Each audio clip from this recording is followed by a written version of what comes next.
Support for this episode of Judaism Unbound comes from the Oshman family JCC in Palo Alto, California, whose vision is to be the architects of the Jewish future. The Oshman family JCC empowers you to experience Jewish paths toward a life of joy, purpose, and meaning through innovative Jewish learning and wellness programs, community building, and initiatives to develop the next generation of Jewish leaders.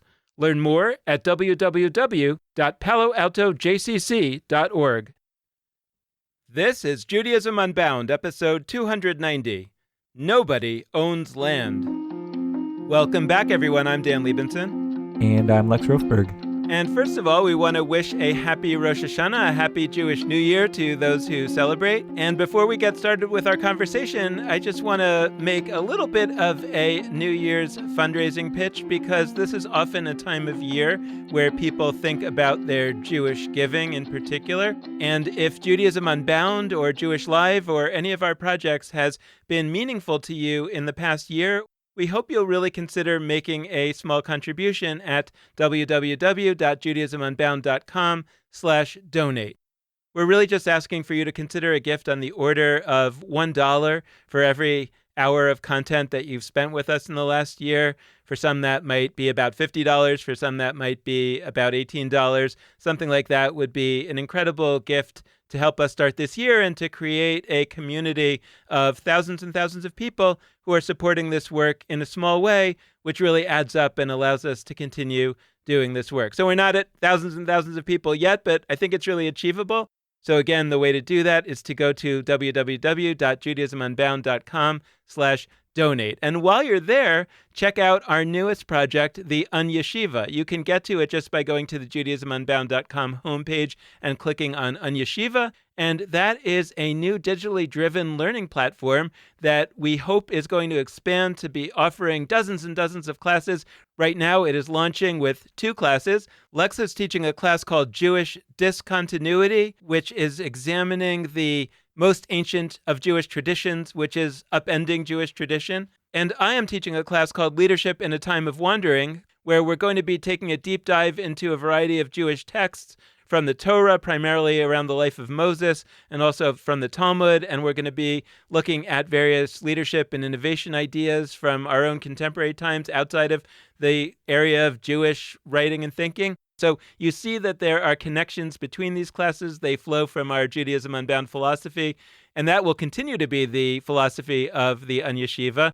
These are going to be semester-long classes, 12 weeks, starting in early October, and you can find out all about it and register at the Unyeshiva, which you can easily find from the Judaism Unbound homepage.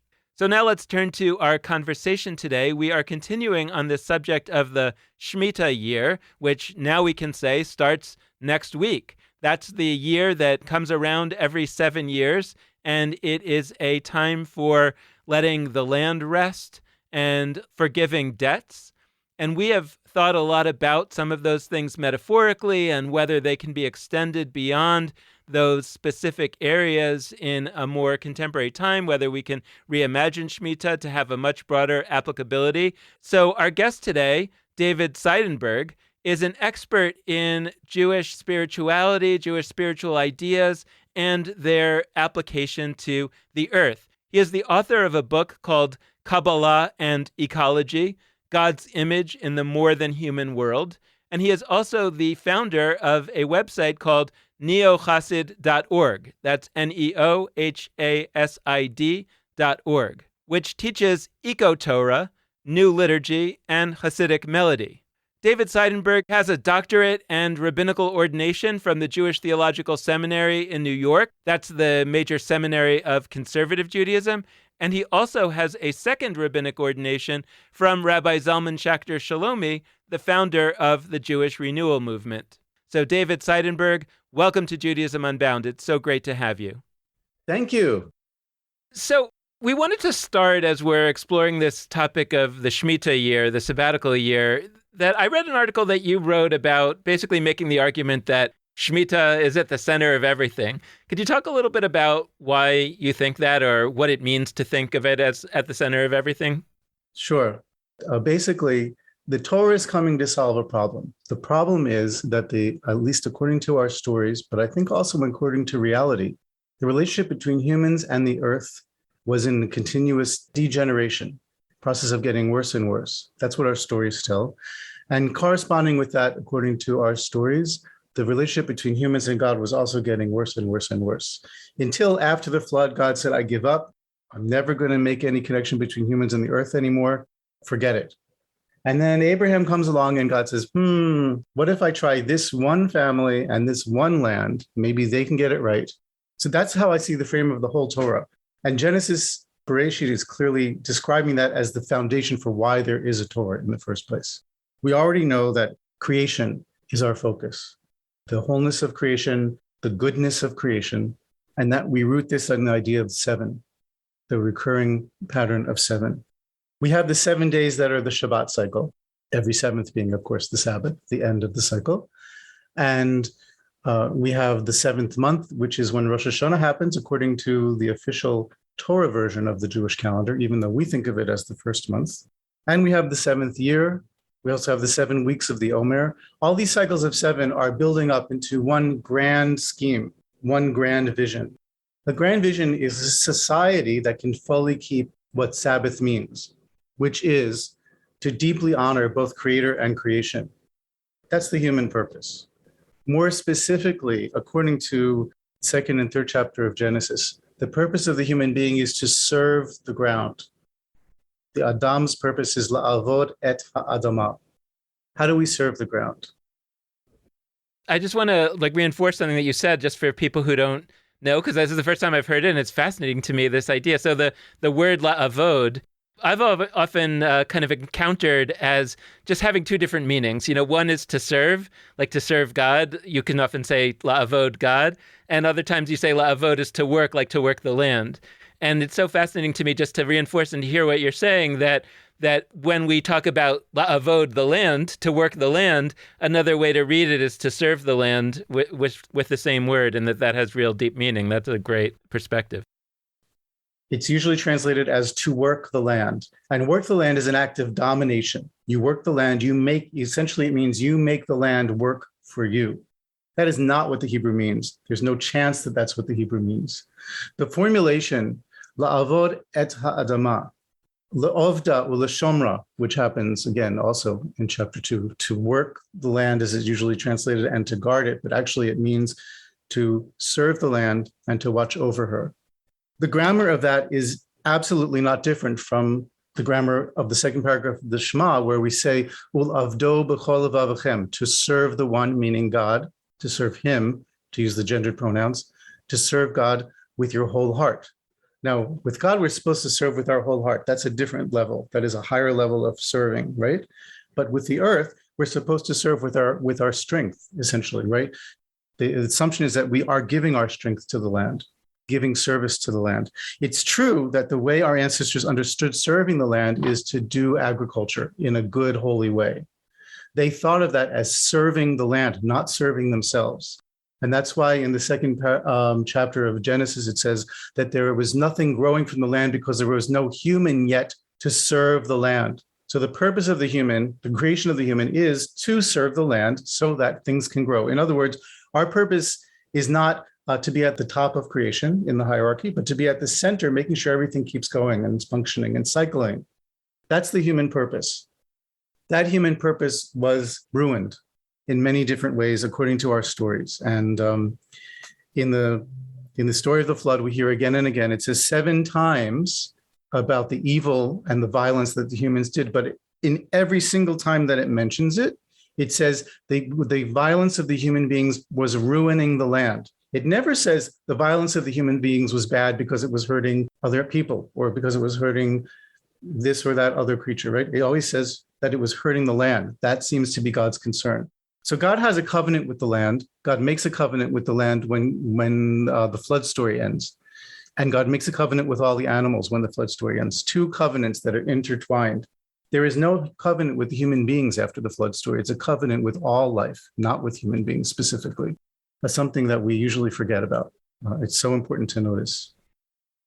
I love that we started and asked about Shemitah, about the sabbatical year, which, if you look at, say, the Wikipedia entry or most what is Shemitah definitions, they would start with a book, but it wouldn't be Genesis. They would start with Leviticus. In terms of like where the rules, regulations of the sabbatical year are laid out, it's in the book of Leviticus. In starting with Genesis and starting with the literal beginning of it all, the creation of the world, you're helping, I think, really persuasively show how the 7 map, I'm big on 7, I'm really with you on that, how this 7 map is there right from the beginning, and that Shemitah is that culmination, or at the very least, the sabbatical year is one culmination, and then there's also the Jubilee year, which I'm sure we'll end up talking about that some more too, but that's the 7 sevens, the 49, 49 or 50. But because people might be sitting there thinking, wait, what about like Leviticus where Shemitah is actually described? Like, could you just give us a little bit of a practical, what does the Bible say these rules, regulations are? Like, what is actually supposed to happen these 7 years? Because I've noticed in myself and with some of the conversations I've been having with folks that I'm so eager to talk about the importance of Shemitah, the why of Shemitah, that I like get lost and I don't say like, yes, there are these particulars that are described. That's what we're actually sort of doing practically. And for folks who don't know what it is already, that's a really useful hook. What we find in every mention of Shemitah is that in the Shemitah year, we have to let the land rest, and whatever grows from the land is not owned by the farmer, is not owned by the human society or community, but rather it belongs to everyone, which includes the worker, the settler, the stranger, and the wild animals. And the Torah is very explicit that the wild animals need to be able to eat anything that grows in your field, unlike other years where you might say this is our human space.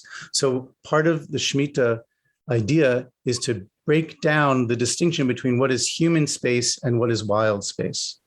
Any idea that something is owned or belongs to the farmer or the owner of land, which is already a concept that is quite suspect, is broken down in the Shemitah year.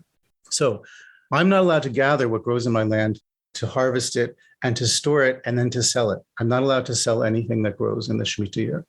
I'm not allowed to eat anything unless other people have access to that same food. But more importantly, the rabbis learned from this idea that the Shabbat haaretz, what grows from this in the Sabbath year from the land, should be for you and for your servants and for your ger, the one who is a stranger living with you, and for your animals and for the wild animal. What the rabbis learned from this is you're not even allowed to eat something in your house unless it's also growing in the field so that wild animals can eat it. So this is in a way almost an esoteric idea of Shemitah, but it's actually a central question in halacha, in Jewish law. How do you observe Shemitah? You can only observe Shemitah fully by refraining from eating anything that the wild animals can't also eat. So you're going back to a kind of strict idea of being a locavore, to use modern terminology. You're going back to a kind of permaculture. Whatever grows by itself is what you can eat, but it must be shared. You're breaking down the idea of nationalism also, because the nation owns the land, right? In some ways of understanding nationalism, it's the nation that owns the land. No, the land is mine, God says. It doesn't belong to you. The person who is counted as a toshav, what I'm translating as settler, is someone that doesn't own the land. They're passing through it. They're stopped there, but they don't take possession of it. So our Torah tells us one of the foundations of morality is to recognize that you are also a stranger, and to recognize that you are ger v'toshav, which is what Avraham calls himself when he comes to Canaan. He says, I'm ger v'toshav. I'm stranger and settler, meaning I don't own this. It's not my right to be here, but I'm coming through. The message of Shemitah is that we're all in that state. So there's two dimensions to this. One is that humans belong everywhere on the planet, that we have a kind of right as a species, or perhaps more accurately, a capacity to live in every ecosystem. We have the intelligence to figure out how to live in every place. We don't have to be evolved naturally to only live in that place. We can find ways to adapt through culture. But at the same time, we don't own any place. We're here not to work the land, not to take possession of it, but to serve it. The other thing about the Shemitah that's really important to note is that According to Leviticus, the land has a right to rest. It's an absolute right. The land desires her Sabbaths. She doesn't just have a right to them, she desires them. And she will make them happen. What making them happen means is that if we don't give the land a rest, then the land will get a rest by God getting rid of us. The whole framework of Shemitah tells us, if you want to honor justice between homeborn and stranger, between people and animals, between humanity and the land, then you will have a kind of right to be in the land, not that you own it, but that you belong to it. If you don't do that, then you have no right, and God will take the side of the land against humanity. So Shemitah, in one way, is a way of preventing us from getting into that state. So I'm worried that what I'm about to ask sounds kind of simple-minded, and maybe everybody understands what I'm about to say, but for me, it's all of a sudden an insight. But I wanted to share with you that when you were talking particularly earlier about Genesis and about that story, that idea that before the flood, there was a certain relationship with the earth and with the animals that we were that human beings were being invited to have, and then they totally messed that up, and then the flood came and destroyed everything. And I'm always skeptical about this stuff as history, and I'm always asking questions like, this didn't really happen, or did they even do the Shemitah in the first temple period? But listening to you, I was like, wow, I'm listening to prophecy, not history, meaning I'm listening to a description of what's happening right now. Mm-hmm. And we just recently, this UN report came out that basically said that climate change is now irreversible, and for the next 30 years, it's going to be a rise in temperatures, and there's nothing we can do to stop it. The only question is maybe we could stop it for after 30 years from now. And I'm like, wow, this is all just happening, and it's not a punishment per se. It's not like there's some being out there punishing us. It's like this is just what's happening. This is just the natural consequences of an attempt to subjugate the earth, which we've been doing, since the Industrial Revolution, or and of course before that too, but accelerated. What you see is the natural ecosystem kind of putting itself, back into equilibrium, and the result of that is floods and disasters and all kinds of things like that. And so I guess my question is, as we listen to what you're saying now, is that really the crux of where we should be taking this thinking, to say, yeah, let's understand this in the context of the world in which we live right now, where whether it ever happened before, it's happening right now, almost just like it was described. That's a great framework, Dan. The thing to remember is that this is not the first time in history that it's happened. It's only the first time in history that it's been the entire planet that it's happening to. But there have been extinctions caused by human beings. There have been extinctions of human cultures because of the ecological ruin that they created, all through history. It's just that usually it's one region, one ecosystem, and then the humans go off to another ecosystem, which they either ruin again, or perhaps they've learned from their experience and they decide not to ruin the next ecosystem they end up in. Our culture is rooted in a perhaps not an historical memory, but maybe a mythical memory of what happened in Mesopotamia, in the civilization of Sumer, where they did over-irrigate the land. They raised the water table. The land became salted by the water that came up from the earth, soil salinization. And first they went from growing wheat to growing barley, and then eventually they couldn't grow anything and they left. And there's no civilization there anymore. That civilization gave us the plow. It gave us writing, so much, and yet it couldn't sustain itself because of what it did ecologically, because of the agriculture that it pursued, which inherently wore down the land. Our ancestors always talk about the ancestors coming from Mesopotamia. Abraham comes from Mesopotamia. Avram, Jacob goes back in that direction. It's clear that there's some connection there, some kind of memory. Our ancestors imagined that you could have an agriculture that didn't do that. They understood that humanity had to go on a different track, to go in a different direction, to change the course of the Anthropocene so it wouldn't end up exactly where we are now. The mission reaches its culmination in the Shemitah year. Create a society that can truly honor the Sabbath on this deepest level for a whole year.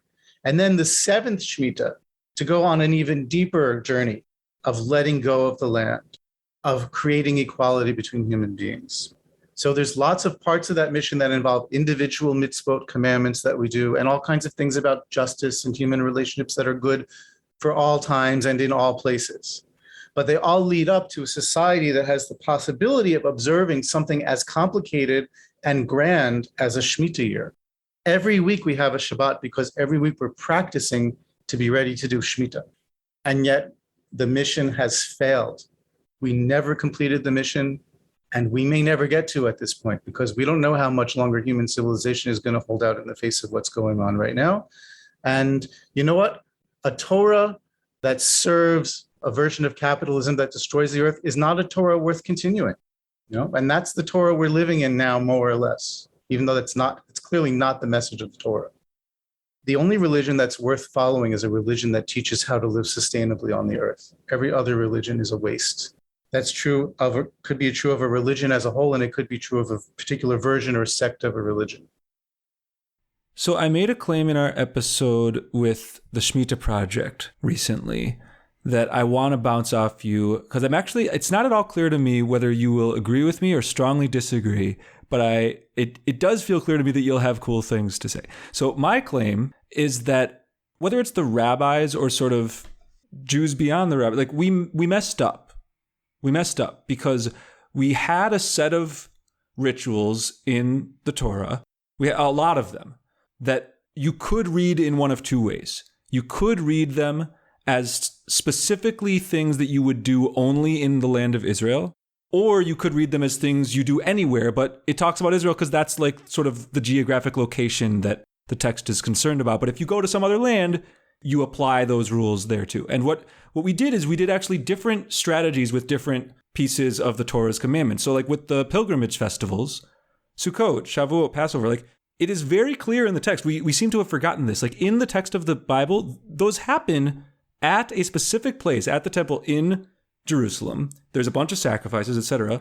But the rabbis, and not even just the rabbis, other Jewish groups that weren't rabbis, they made the, executive decision. They made the call as a collective that we're going to do Sukkot, we're going to do Passover, we're going to do Shavuot, we're going to do those everywhere in the world, even though you could read it as sort of, they're done because we're not in this one land anymore, or we don't have this one temple anymore. But with Shemitah, we read it in a way that suggested, this was only about one land. It was about Haaretz. It was about the land of Israel and not land wherever the land is in the world. And so we stopped, whether we were ever doing it is a whole other question. But at the very least, even if we were doing Shemitah at one point, we stopped because Jews were elsewhere in the world. And the idea was that you can't really mark these rituals, this relationship to land, if you're not in one specific land. And so I was curious, do you agree with me that this was a mess up, that we should have actually said, this one could be transported around the world too, and our relationship to land is not about relationship to one land, but rather with the planet? Or would you say maybe it's more complicated than that? How would you approach that? Probably it's more complicated choice, but basically it takes a huge social infrastructure for Shemitah to work out. It's not a choice that an individual makes. It's not a choice that a farmer makes. It's a choice that a whole society makes. So it makes sense that it would be very hard to demand people try to observe that outside of the land where they don't actually control should go in quotes, but control or manage their relationship to the land, where they're subject to other people's definition of what the relationship to the land is going to be. It doesn't mean that we shouldn't learn from Shemitah and apply that to how we live in the lands, whichever land we're in. Our rules and rituals are both a vision of how all humanity can be living sustainably in relation to the earth, but they're also a vision of specifically how this people could live in this specific ecosystem. And some of our rules really only apply to that ecosystem. The rain season ends, and that's Passover, and that's the beginning of the wheat growing and the barley harvest. We go 7 weeks later to Shavuot, and that's the end of the wheat harvest and the beginning of the fruit. They happen to match. This is not true in every ecosystem, that one thing ends and the next thing begins. That's a beautiful, amazing thing. And our holidays keep us keyed to that reality to the extent that we remember that it exists. For many generations, in many places in the Jewish world, The only memory of the holidays was what they meant historically, or I should say mytho-historically, like this is about the leaving of Egypt, this is about the giving of the Torah. Sukkot is about something sort of fuzzy, like living in tents in the desert, okay? But it happens at a particular time for agricultural reasons, not for any other reasons, for agricultural reasons. It keeps us keyed to a specific ecosystem. That ecosystem is a rain-fed agriculture. Mesopotamia was a river-fed agriculture. They're vastly different ecologically, practically, technologically. There's nothing you can do in a rain-fed agriculture on hills to force fertility on the land. You're dependent on the rain. In Mesopotamia, you weren't dependent on the rain. You could use the Tigris and Euphrates to water whatever you wanted to. And so in a sense, humans felt they were in control of their fertility, of the land's fertility. Same thing in Egypt. And when you're in control, you can go to various extremes of injustice without being afraid that the whole system's going to upend itself. That wasn't existing in Canaan. There were no stable sources of anything. And that's what our ancestors wanted. That's what they craved. They wanted a world in which they would do wrong in Cheshvan, which is the sort of the beginning of winter months. Then when they came at the end of winter in Shvat, there would be consequences already. You know, like your wheat would not have gotten enough rain because there were immediate consequences. Now, they had a mythical idea of those consequences. You do something bad and then God stops giving you rain in this kind of almost clockwork way. And we know, of course, it's much more subtle, complicated, but that's what they were craving. They were craving a relationship of immediate feedback with the land and with God. Not every ecosystem even has the potential to do that. So that's a particular way of understanding how to live sustainably in the land. Shemitah is based on all of these things building up into a sustainable structure. So that isn't going to work in every place in the world. But the basic lessons that we don't own the land, that we don't have a right to the land, that the land has a right to rest, that the land is a person, a subject in covenant with God, that can apply everywhere, even though ecologically the lessons of how you make that real and vivid might differ from one place to the other. I wanted to come back to the kind of mytho-historical framing that you gave at the beginning, because I was thinking about another element and also relating it to what we've heard recently about climate change, which is that at least I was listening to a description on the New York Times podcast, The Daily, about this UN climate change report recently. And they basically asked the reporter, like, well, what can we do about it? And the answer was kind of like, on the one hand, there's nothing we can do about it because it's happening. And on the other hand, we have to do something about it.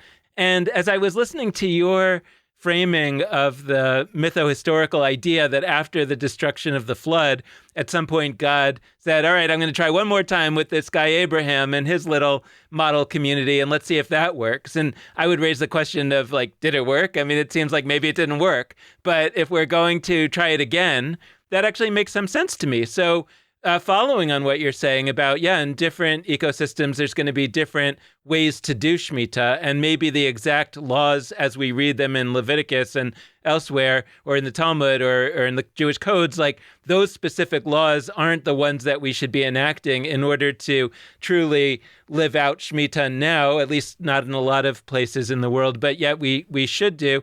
So I guess I'm wondering, like, what's your vision, what's your imagination about how either the Jews themselves, ourselves, should try again to be that model community? And or are there things that we can be doing, not specifically as Jews, to try to bring the idea of being a model into a more real-world instantiation? We have two Shemitahs in the Torah. One is the one mentioned in Exodus, Tishmitena unatasha, you should release, not take what comes from the land for yourself. That's one version. That's what's elaborated in Leviticus 25. And in Parsha Bachukotai, the Torah portion that comes right after, is the one that tells us that the land will get her Sabbaths whether you let her or not. And you will get wiped out if necessary in order for that to happen. So that's one Shemitah, is all those texts add up to one Shemitah. The other Shemitah is the one of Deuteronomy, which says that you release all debts in the Shemitah year. So another way of reaching deep equality, social equality, overcoming injustice, overcoming poverty, releasing all debts. our civilization had different stages at which it understood we need a different kind of Shemitah. Deuteronomy is later than the rest of the Torah. I don't want to say anything about who did or didn't write the Torah. From my perspective, it's all Sinai on a mythic level, and that's how I experience it. But it's responding to a later stage of civilization where money was a major driving force, more than, in some ways, more than agriculture. And so we have a different kind of Shemitah for that. Both Shemitahs happened in an agricultural world, though, where anything that humans got or made or created came from nature, what grows, what's on the surface of the earth. Our civilization is based on what can be extracted from inside the earth. It's based on the oil, the petroleum, go through all the precious metals and the neodymium and all the things that we use for our newfangled eco batteries, and on every level, our computers. But even before that, it's based on extraction, not on what grows, not on agriculture. We don't have a Shemitah for extraction. It's not clear how one would get to that. But what is clear is that just as there is a Shabbat or a Shemitah for agriculture and for money, there needs to be something for extraction. What would it mean to have a Shemitah from taking petroleum from the earth? I mean, we need more than a Shemitah. We need a complete stock. But even if we get a Shemitah, that would be a big step to even figure out how we could survive by taking a pause in what we extract from the earth. This is huge. I mean, to me, this is where you and I are synthesizing the two pieces that disagreed on one level before, right? Where I said there was a mess up and you said, well, it's more complicated than that. Like, it's not just that we messed up. We recognized that there were certain elements of Shemitah that were unique to the ecosystem of the land described in the Torah. So it's not so simple as to just like do the same thing in the rest of the world. And I'm very much persuaded by that. But what you just said, like, we need a Shemitah from extraction. We need, as a society, as a world, to cease that element of our relationship to the planet. That's where I'm thinking, right? Like, maybe it's inaccurate of me to blame the rabbis a while ago on that. I do think we would have benefited if there were efforts in Europe or in North Africa or in wherever to take Shemitah and be like, oh, what? Let's workshop this for our ecosystem, right? Like, if that had been an effort. That would have been amazing. That's where I think we're really finding something. And then my so what question is, okay, so we didn't for a few thousand years. You said, it's unclear how we would do that with extraction. But I'm curious, like, can you help us workshop a little bit, think out loud a little bit of what we might do today, whether it's on that, whether it's our relationship to extraction, or just how we would do the mapping work, the application work of taking a Shemitah from one context, an ecosystem that is not ours if we don't live in Israel, and applying it to other lands. Like, what would you sort of prescribe? Yeah, there are two tracks. One is, what should the Jews be doing in the different lands that they're in? The other is, what kind of equivalent of Shemitah, of sustainability, did the indigenous people of that land work out? So human beings that colonize generally impose a culture that is not rooted in the ecosystem, on an ecosystem. Generally, that process is destructive of the ecosystem. Generally, a colonial culture will work out some kind of more sustainable way of doing its practices over time. But generally, human destructive power is so great that it happens too quickly for cultures to evolve, to not actually destroy things. So that's the world we're in. But we had cultures that evolved slowly over thousands of years or tens of thousands of years that we think of as indigenous cultures that evolved to fit a specific ecosystem, like many of the Native American tribes in North America or the Maori in New Zealand. In our reckoning, the human civilization is 5,782 years old as of Rosh Hashanah. So that's how old human civilization is according to our stories. But the Maori have a civilization that's like 70, 80,000 years old. If there's any proof that our stories are not history, that's a great proof that our stories are not history. There's something other than history. Cultures that use the earth in a way that evolves slowly enough have time to learn how to do that sustainably. Cultures that do that too quickly which is essentially what our technology does. It teaches us how to do everything too quickly, right? Those civilizations won't develop the practices they need to live sustainably. Then they will face a cataclysm. Then those people who survive will face a reckoning. How can we remake our culture so that it could be sustainable for what's left? It's quite possible, since we know that in New Zealand and in North America, there were megafauna that were wiped out by the cultures that were before the cultures that we think of as the indigenous ones, the first humans that came to that place. It's quite possible that those cultures evolved after they witnessed an ecological cataclysm. And then that brought them to the realization of having a different kind of culture. So the same way that I'm saying that our ancestors had some kind of memory of the destruction in Mesopotamia, the ecological cataclysm of Mesopotamia, that led to this different sustainable culture. So every indigenous culture has some wisdom about that land. And the first thing to learn is what was their wisdom about how to essentially make Shemitah, treat the land as a person with rights. That's what Shemitah is on the most fundamental level. A person has rights, a person has legal standing. A person has claims on all other beings that are seen as persons. I mean, one of the things that we need to recognize is that from our ancestors' perspective, sustainability doesn't just come from how you treat the land, it comes from how you treat other people. And just relationships between people are also a foundation of sustainability. For the land itself, we have the idea that injustice pollutes and harms and ruins the land. That's the flood story telling us that, right? And the standards of injustice are especially how you treat the poor, the orphan, and the stranger. We're not doing well on that front either. I know you don't want to talk about who wrote the Bible. I always like talking about who wrote the Bible. And I imagine that the laws of Shemitah were written during the Babylonian exile, where people are asking, why were we exiled from our land? And one of the ideas is that they look back and they say, we've had these kingdoms for about 500 years and we never practiced the Shemitah. Or maybe this is when they get back from the Babylonian exile, like we had to pay 70 years for 500 years of missed Shemitahs. When I think about the calendar now that we've missed about 2,000 years of Shemitahs, it seems like we owe the land about 300 years, and that's chilling. But we've also been talking about science fiction. I often talk about Isaac Asimov's Foundation trilogy, where the hero's great discovery is that he can find a way to change the 10,000 years of suffering of the Galactic Empire into only 1,000 years of suffering. But I was thinking about this last year plus of COVID as a version of reflecting on some of what you're talking about, because I'm thinking about how sometimes when people talk about Shemitah, it sounds so fantastical. Like, what, we're going to give up gasoline for a year, or we're going to give up this or that for, I'm talking about Shemitah of extraction that you were talking about, and thinking like, well, really, are people going to give up gasoline for even a year? But, 2 years ago, if you would have said everybody's going to give up travel for a year, people would have laughed. And I guess what I'm saying, though, is that COVID feels like kind of an example. Again, I'm talking mythically here. I don't actually think it was a punishment by a knowing being out there. But the idea that if you think you can't do this, it might happen to you without your choice.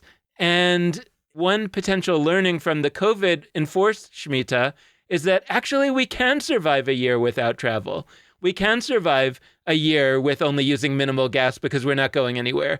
And the question would come from there. Now that the entire world has had this Shemitah enforced upon us, now that the very next year, here comes the real Shemitah, how might that get us thinking differently about what's possible? For sure, the pandemic has taught us that there are some things we can stop that we didn't even know we could stop.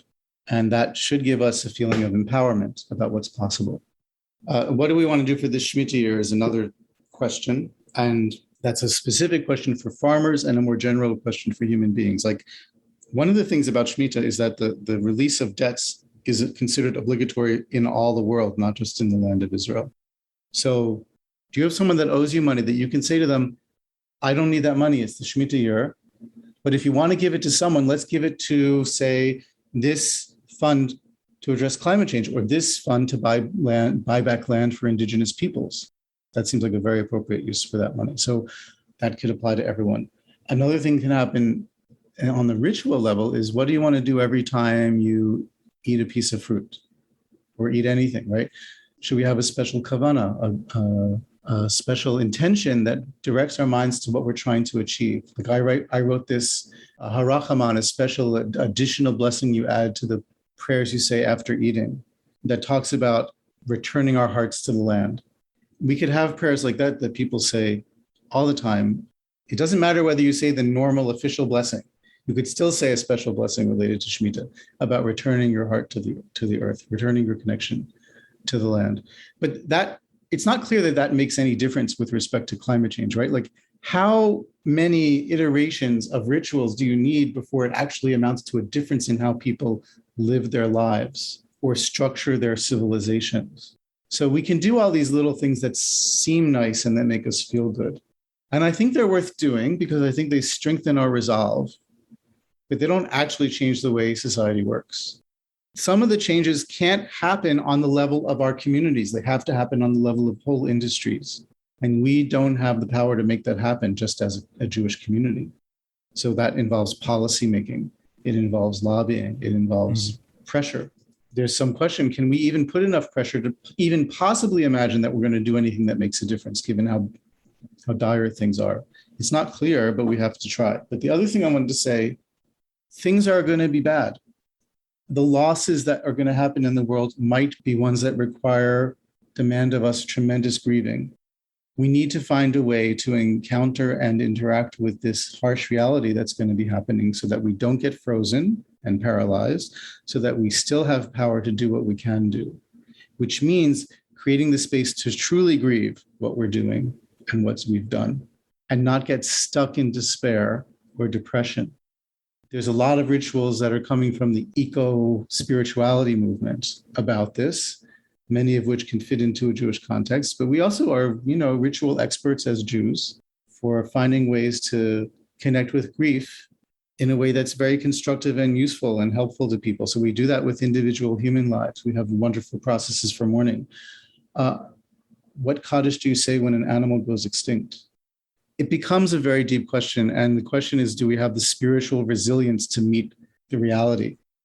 The temptation, as climate change effects become worse, is going to be for people to move towards fascism, because they're going to want a strong government to make sure that they get food. And that could include also making sure those bad people from other countries don't come here because they're going to cause us to starve, because they're going to take our food. And so what if they starve? Like, that's a very real direction that politics could go. And we have the spiritual resources to stop that from happening. I'm so deeply with you, and I'm grateful to you for bringing such like an integral lens that takes a realistic look at what's possible and also what isn't without entire industries shifting. I don't think I'm disagreeing with you. I do want to explore the extent to which we do have power. And I'm not going to claim that Jewish communities have, I'm certainly not going to claim the kinds of anti-Semitic tropes that Jews have all the power, et cetera. But I don't want to say that we have no power. And I'm actually flashing to what you said before about how Shabbat we could understand as a practice for Shemitah. Shabbat is a micro version of something that is over 300 times as long as Shabbat. Like it is, you do it every week as a way of prepping for something that's an entire year. If we understood our local synagogue or our local Jewish community or something like that as practice for entire industries, for entire societies, and we said, am I and a collective of people going to push my synagogue? Not that this is going to solve climate change, but how is my synagogue going to be an exemplar, going to be a kind of Shabbat, gonna shift our relationship to extraction, maybe shift our relationship to the land that we're on, participate in the kinds of things you said in terms of supporting those who are indigenous to the land, think about debt relief, think about like economics of synagogue, like how, if we were on a community by community level going to do that, I think that could actually be powerful. And I think that if those communities, like I envision a world, non-trivially, like if there were 700 Jewish organizations during Shemitah that were out really publicly, I mean, pick your issue, like calling for a Green New Deal, like calling for like the kinds of policies that may not save us, but at the very least would demonstrate a sincere effort. That is a level of power if we all committed to it.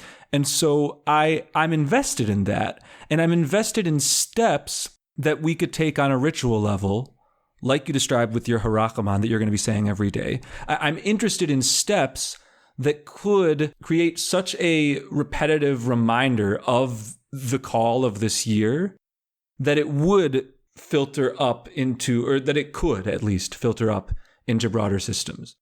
What should people be thinking of their role in terms of, I'm going to say like agitating, I don't mean it in a negative way, but like in terms of helping their communities, whether that's official synagogue communities or just their friends who are Jews or just their friends who are people, take on the obligations that you're describing, contribute to something that could potentially move industries, move politics long term?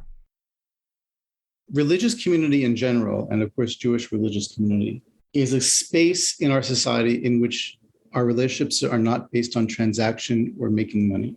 And that is a purpose that every religious community serves. And the way our society is structured now, that happens on the side. The real stuff is the economic stuff and the making of the money and the things and the consumption. And then to make sure people stay happy enough, they have these religious communities on the side that sort of fulfill those other needs.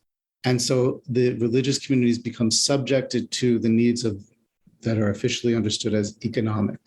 And that relationship needs to be reversed. It has to be that the thing that we get out of religious community, the non-transactional, the relationships that are based on meaning and not on acquisition, that becomes the guiding force. But that's kind of airy-fairy idealism without tachlis, without a practical way to explain how you're going to get there. You were both asking about what can we do as far as activism.